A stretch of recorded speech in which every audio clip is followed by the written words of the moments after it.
안녕하십니까. 오늘은 이재마의 사상의학과 김일성 종합대학 노계삼 박사에 대해서 좀 말씀드리겠습니다. 현대의학의 눈부신 발전에도 불구하고 여전히 사상의학, 이재마의 사상체질론은 한의학과 민간요법에서 많이 활용되고 있습니다.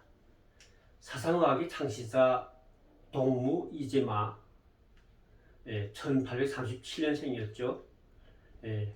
그 이재마는 호준과 마찬가지로 한의학에서 가장 중요한 인물 중에 한 사람으로 평가되고 있습니다. 사람들은 그 이름을 잘 모르더라도 태양인이나 태음인 같은 체질 분류 용어는 누구나 한 번쯤은 들어봤을 것이라고 봅니다. 현종 3년 1837년 3월 19일 함경남도 함주군, 지금은 북한의 함흥 지역입니다. 평소면에서 태어난 이재마는 고원 군수지까지 사직하고 고향인 함흥으로 돌아와서 만세교라는 다리 부근의 보원국, 한방 이름입니다. 보원국이라는 한약방을 열고 가난한 사람들 무료로 치료해주면서 사상의학인 체질론을 완성했습니다. 현재 사상의학인 체질론을 주장하는 한의학자들도 있지만 반대하는 사람들도 있습니다. 사상체질론을 적용하게 되면 기존의 한의학과는 정면으로 배치되면서 다른 처방을 해야 하므로 정통을 고집하는 한의학자들은 사상체질론을 일고의 가치도 없는 무익한 것이라고 반박하기도 하죠.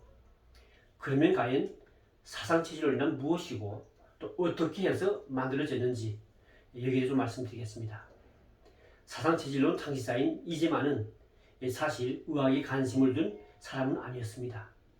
예전에는 의학을 전공하는 의학자들은 천민에 해당했기 때문에 보통 양반집 자녀들은 의학에 관심을 두지 않았죠. 이재마는 의학보다는 무술을 좋아했고 병법 공부를 해서 무가의 급제에서 벼슬길에 올랐습니다.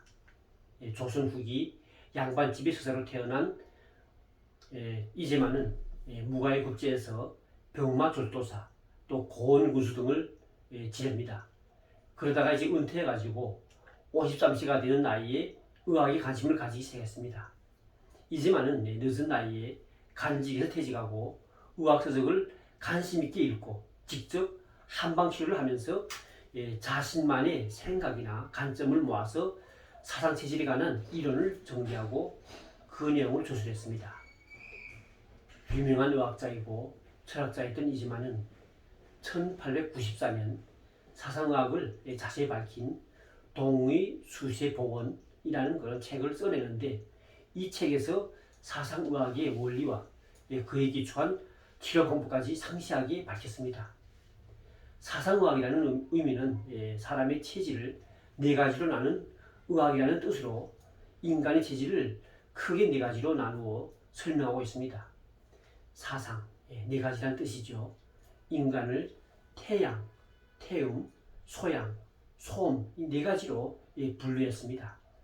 이재마는 책에서 사람들마다 심장과 폐, 콩팥과 간장 등 주요 내장 기관에서 대소, 허실 이 차이가 있는데 이것이 외부적인 체질에 반영된다고 조술했습니다. 그리고 체질에 따라서 성격과 심리 또 약물에 의한 생리적인 반응도 다르다고 설명했습니다. 그리고 또 체질에 따라서 양리, 양생법이 다르기 때문에 음식물의 금기사항도 차이 난다고 주장했죠. 조선 왕조 시대 말기에 여러 간직도 사용하고 사상의학 연구와 또 제사 육성에 힘을 쏟았고 동의수세보원 그 개편이 한창이던 1900년에 세상을 떠났습니다. 그가 일원화하고 체계화한 사상의학은 우리나라뿐만 아니다. 중국과 일본을 비롯한 세계 많은 나라들에서 환자 치료에 이용됐고 지금도 의학 연구에 널리 활용되고 있습니다. 북한의 만수무학 연구소인 만성산 연구원에서도 김일성과 김정일의 건강 장수를 위해서 체질의학인 사상의학을 꾸준히 연구했습니다.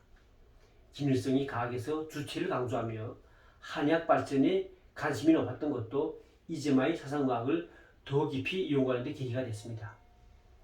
1960년대 북한의 의료계는 김봉환 박사의 경락 연구와 또 모스크바 종합대학 생물학부 출신인 로게산 박사의 사상학 연구가 경쟁을 하는 구조로 고착됐습니다. 사상학 전문가인 로게산 박사는 김일성 종합대학 생물학부 생리학 교수였습니다. 이 로게산 박사는 사상의학의 기초에서 생물학적인 측정 설비들과 효소 활성에 의한 체질 분류법을 연구하여 사상의학의 주요 내용인 체질에 따른 치료법을 혈액 응고 시간과 타액의 아밀라제를 비롯한 소화효소의 활성 차이 연구 등으로 확대했습니다. 1967년 김일성은 한일 전쟁 시기 국내파 일명 갑산파를 초청하면서 당시 부수상이었던 박금철과 경락 연구로 전 세계 이목을 집중시켰던 김봉환 박사도 초청했습니다. 북한 당국은 경락 계통 연구가 배척되면서 로게산 박사의 사상학 연구도 강제적으로 중단시켰습니다.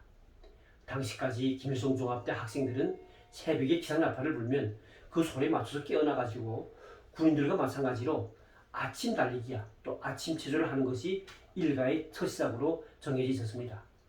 하필이면 이러한 시간에 생물학부의 한 학생이 늦잠을 자다가 호실 검열을 하는 성원들에게 걸렸습니다. 왜 아침 운동을 안 나오는가? 이런 검열 성원들의 그 질문에 그는 자신은 사상의학에서 구분하는 소민이라고 말했습니다. 그러면서 소민은 아침에 늦잠을 자고 대신에 낮에 운동하는 것이 더 체질에 적합한 생활 방식이라고 또 그렇게 배웠다고 그 학생은 대답했습니다. 이 사건으로 김일성 종합대학 대학 당위원회는 발칵 뒤집혔고 사상의학을 가르치던 로게산 박사는 사상투쟁 무대에 올랐습니다.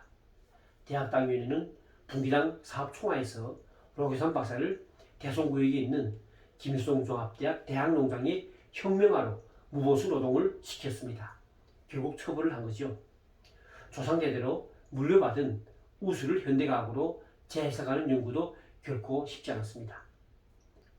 다시 소생할 것 같지 않았던 로게산 박사에게는 또 행운이 찾아온 것이 1982년 김일성이 생일 70개월 맞으면서였습니다. 김일성의 노화 방지를 준비하던 후계자 김정일은 그동안 점선술처럼 무시하던 사상의학을 다시 발전시킬 때 대해서 지시를 내렸습니다. 로게산 교수는 김일성 종합대학 생물학부에서 다시 사상의학을 가르치기 시작했습니다. 생리학 강좌에서 해마다 2 내지 3명의 사상의학 전문가들이 양성하고 나는데 1987년에는 실험생물학과 생리학 전공반에 있는 강창수라고 하는 그 대학 졸업생이 졸업 논문을 쓰게 됐는데 그게 화제가 됐습니다. 그가 쓴 논문 제목은 타액 속의 아밀라제 활성에 의한 사상의학의 분류 방법 확립에 관한 연구였습니다. 1990년대에 들어서면서 만성학 연구소들도 사상의학을 김부자의 건강장수 연구에 도입할 방법들을 놓고 자주 토론이 진행됐습니다. 우선 김일성과 김정일의 체질을 사상의학에 맞게 분류하고 그에 맞는 건강장수 비법을 찾는 연구가 진행됐습니다. 만성산 연구원 식품보약학 연구실 산하의 고려의학 치료센터가 김부자의 건강장수 연구에 도입할 수 있는 사상의학 연구를 전담했습니다. 한약을 전공한 3명의 의학 박사와 2명의 교수들로 구성된 고려의학 치료센터는 사무실과 치료실을 평양시 보통강구역 신원동에 있는 만성산 연구원 청사에서 평양시 지하철 혁신역 입구의 맞은편에 있는 서성구역 중심동으로 옮겼습니다. 결국 우리 선조들이 창조했던 사상의학도 김일성과 김정일의 건강장수를 위해서 계승되게 됐습니다. 사상의학마저 독점하고 건강장수와 부귀영화를 꿈꾸던 김일성도 그리고 김정일도 그렇게 꿈꾸던 오랜 삶을 누리지 못했습니다. 만성학 연구소 출신인 저희 소견으로 본다면 김정은도 지금처럼 비대한 몸을 유지한다면 심혈관 질환으로 제명을 살 수 없을 것이라고 봅니다. 이상으로 오늘 이재마의 사상의학과 또 김일성 종합대학 로게산 박사에 대해 잠깐 말씀드렸고요. 앞으로는 사상의학에 대해서 태양인, 태음인, 소양인, 소음에 대한 자세한 설명들을 하기로 하면서 오늘 방송은 여기서 마치겠습니다. 여러분들 구독과 좋아요는 영상 제작에 많은 도움을 줍니다. 여러분들의 구독과 좋아요를 부탁드리겠습니다. 감사합니다.